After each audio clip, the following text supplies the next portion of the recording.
Bonjour et bienvenue à la lecture de cette vidéo qui est la deuxième partie consacrée à l'évolution des temps dans une partie de jeu de dames.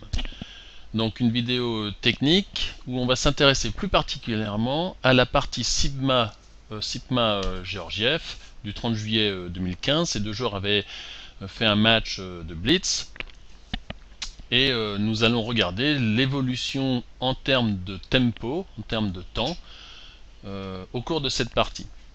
Alors pour rappel, il y a eu une vidéo consacrée à l'évolution des temps du fait des échanges, c'est-à-dire des pionnages pendant une partie, et cette vidéo donc fait suite. Alors, je rappelle cette figure qu'il est très importante de maîtriser. Lorsque un pion réalise la dernière partie d'un pionnage, ici ce pion-là, donc là je donne, on prend en arrière, et c'est ce pion qui finit le mouvement, ou dans ce cas, je réalise ce pionnage et c'est ce pion qui finit le mouvement. Lorsque le pion qui finit le mouvement appartient à la quatrième ligne, alors il n'y a pas de gain de temps.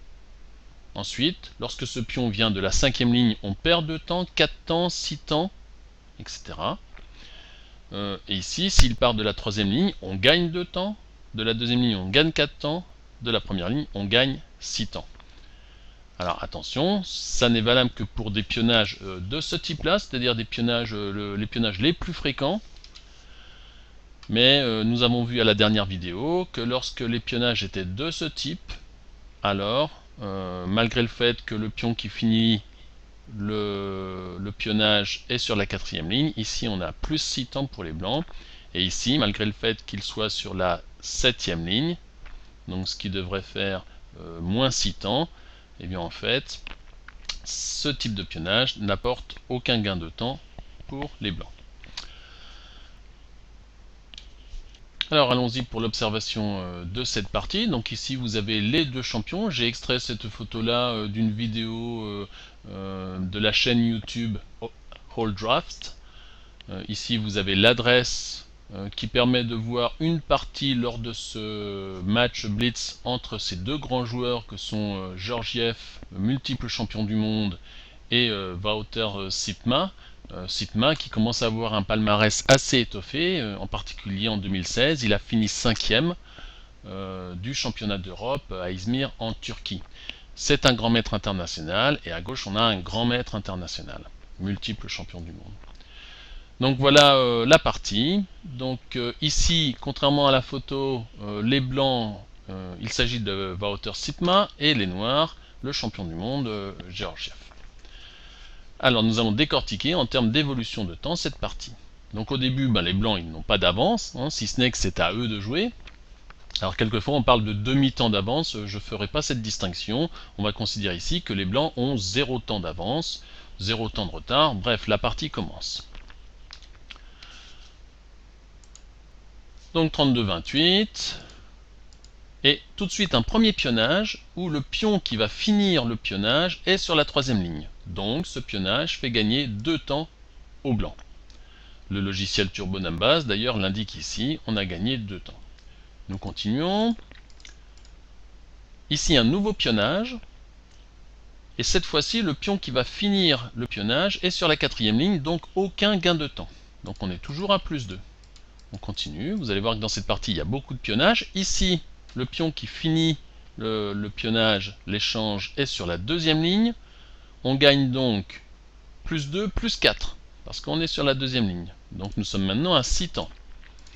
On continue la partie, donc on n'analyse pas la partie, on regarde juste l'évolution en termes de temps.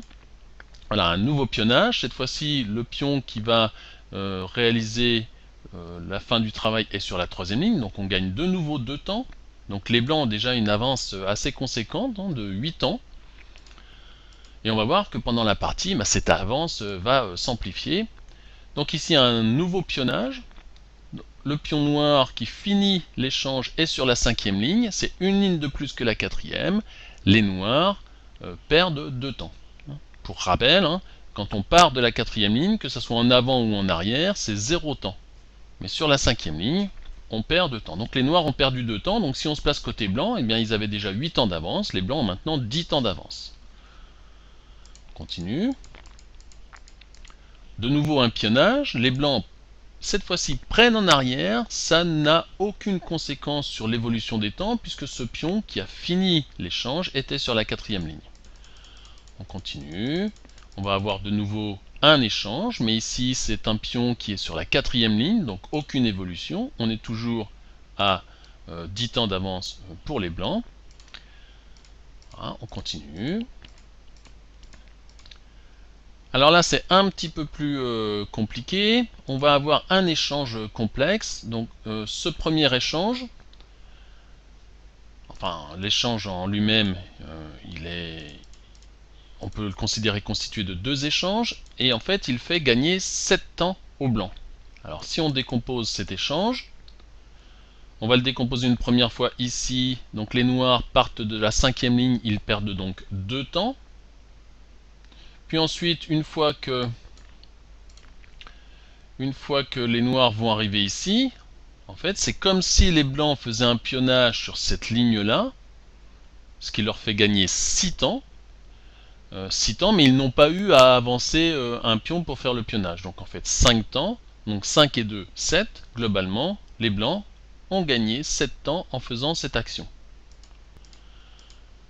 Voilà, un autre pionnage, le pion part de... Alors, je reviens juste après ce pionnage-là. Donc on est maintenant à une avance de 17 temps pour les blancs, ce qui est considérable. Ensuite, ce pionnage-là pour les noirs qui leur fait gagner 2 temps, parce qu'on part de la 3e ligne. Donc on est maintenant à 15 temps d'avance pour les blancs. La partie se poursuit. Donc ici on a un pionnage avec un pion de la 4e ligne, donc ça ne fait pas évoluer les temps, on est toujours à 15 temps pour les blancs, 15 temps d'avance. Cette fois-ci un pionnage avec un pion qui finit et qui part de la 5e ligne, donc ça va faire perdre 2 temps aux blancs. Donc on est maintenant à plus 13 pour les blancs. Un nouveau pionnage où le pion qui réalise la fin de l'échange part de la 1re ligne pour les noirs, donc ça fait gagner 6 temps pour les noirs. On était à 13 pour les blancs. Les noirs viennent de gagner 6 temps, donc on n'a plus maintenant que 7 temps d'avance pour les blancs. Mais vous voyez là que la position noire est extrêmement délicate. Et dans cette situation, eh bien, Wouter Sigma, plus tard dans la partie, parviendra à convertir son avantage positionnel en gain. Alors on voit tout de suite l'avantage de posséder beaucoup de temps d'avance. Les blancs sont déjà à dame. Les noirs, leurs pions sont arrière. Bon, ce pion-là va pouvoir parvenir à dame. Mais Wouter Sigma gagnera donc cette partie. Alors attention, c'est pas parce qu'on a des temps d'avance que l'on gagnera la partie. De nombreuses parties d'encerclement se font avec des joueurs qui laissent leur adversaire prendre des temps, mais ils parviennent à étouffer la position et à gagner malgré beaucoup de temps de retard. Voilà, donc une partie riche en pionnage et qui permet d'analyser en termes d'évolution la contribution des échanges à l'évolution des temps dans une partie. Alors attention, une partie de jeu de dames est extrêmement stratégique, il y a plusieurs piliers dans une partie de dames. Évidemment, le premier c'est la partie tactique, le jeu de dames c'est essentiellement un jeu de combinaison, donc l'essence du jeu de dames c'est la tactique, mais bien sûr la stratégie est fondamentale. Dans la stratégie, on a les temps qui sont vraiment une partie très importante pour conduire une partie, mais il y a aussi la direction du jeu, la disposition des pions, les blocages éventuellement, et puis nous verrons dans une 3e vidéo consacrée à cette évolution des temps ce qu'on peut appeler les temps virtuels, c'est-à-dire des temps que possède le joueur potentiellement en anticipant la suite de la partie.